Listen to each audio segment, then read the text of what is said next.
પાકમાં નુકસાની સામે દરેકને મળી શકે છે સરકારી સહાય। ખેડૂતોની નુકસાની અંગે જીતુ વાઘાણીયાએ શું કહ્યું? તો મિત્રો, રાજ્ય સરકારે અસરગ્રસ્ત ખેડૂતોને વળતર આપવા માટે સર્વે કરી ખેડૂતોને સત્વરે નુકસાની આપવી એવી જાહેરાત કૃષિમંત્રી જીતુ વાઘાણીયાએ બુધવારે ગાંધીનગરથી કરી છે। ગાંધીનગર ગુજરાતમાં આ વર્ષે સતત અને વધુ વરસાદ પડ્યો છે, જેને કારણે જગતનો તાત મુશ્કેલીમાં મુકાયો છે। ચોમાસા બાદ સતત પડતા વરસાદે ખેતરમાં અને માર્કેટયાર્ડમાં ખેત ઉત્પાદકોનું નુકસાન કરે છે।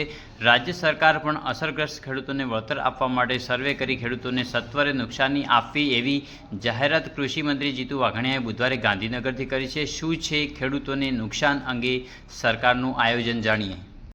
તો મિત્રો, અહીં આગળ ચોમાસા બાદ પણ સતત વરસાદે ખેડૂતોની સ્થિતિ ફફોડી બનાવી છે। આ વર્ષે ચોમાસામાં અને ચોમાસા બાદ સતત પડેલા વરસાદે સમગ્ર રાજ્યમાં ખેડૂતો માટે ફફોડી સ્થિતિ સર્જી છે। દિવાળી બાદ સતત વરસાદી વાતાવરણ અને 26 ઓક્ટોબરથી વરસેલા વરસાદે સ્થિતિ બગાડી છે। ગાંધીનગર ખાતે કૃષિમંત્રી જીતુ વાઘાણીયાએ કેબિનેટ બાદ યોજાયેલી પ્રેસ બ્રીફિંગમાં જણાવ્યું હતું કે ઘણા લાંબા સમય બાદ રાજ્યમાં ચોમાસા બાદ વધુ માત્રામાં વરસાદ પડ્યો છે। અસરગ્રસ્ત જિલ્લામાં રાજ્યના મંત્રીઓ જે ખેડૂતોને મળી આરંભિક તપાસ કરી છે। મુખ્યમંત્રીએ અધિકારીઓને પણ પાકમાં નુકસાન અંગે ત્વરિત પગલાં ભરવાના આદેશ આપ્યા છે। મુખ્યમંત્રીએ સ્વયં રાજ્યમાં કમોસમી વરસાદની સ્થિતિનો તાગ મેળવવા માટે સતત રિયલ ટાઈમ મોનિટરિંગ કર્યું હતું।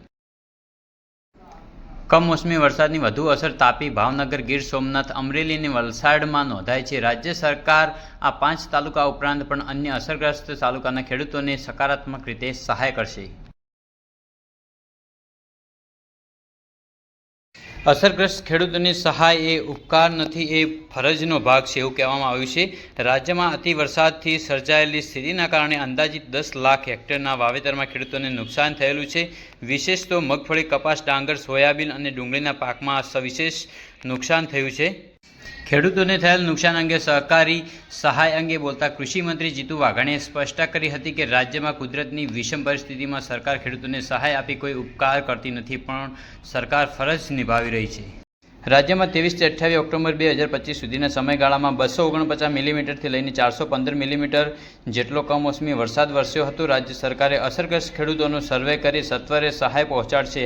હાલ રાજ્ય સરકાર કૃષિ એપ્લિકેશન એપ દ્વારા ખેડૂતો પાસેથી સીધી નુકસાનીનો અંદાજ મેળવશે। આ સાથે ફિલ્ડમાં સર્વેની કાર્યવાહી પણ સત્વરે કરવામાં આવે છે। રાજ્યમાં 34 જિલ્લાઓમાં જે પણ નુકસાન થઈ છે એમને કોઈની વાતમાં આવી નિરાશ થવાનું નથી।